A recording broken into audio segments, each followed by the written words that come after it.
cheio novo para a Fábio Luísa.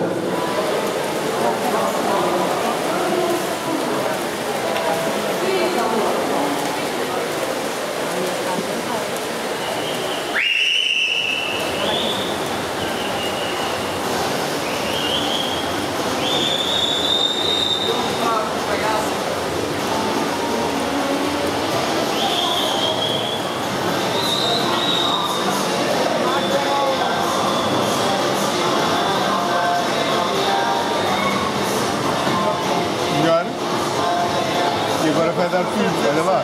E agora dá tudo, vai.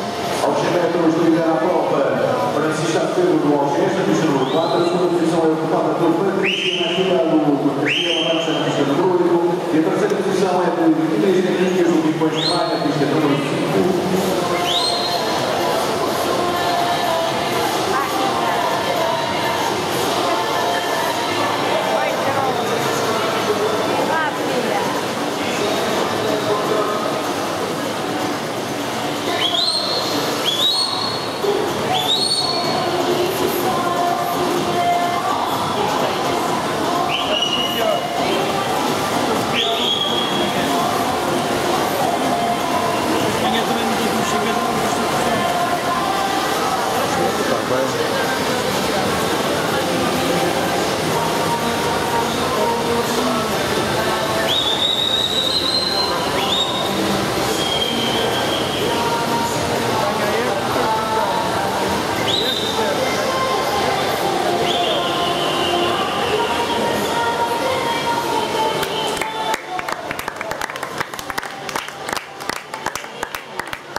Desta final na segunda posição, Francisco Azevedo do Algés, e terceira posição na pista 8, Patrícia Gonçalves Mejia do Castelo-Amarante.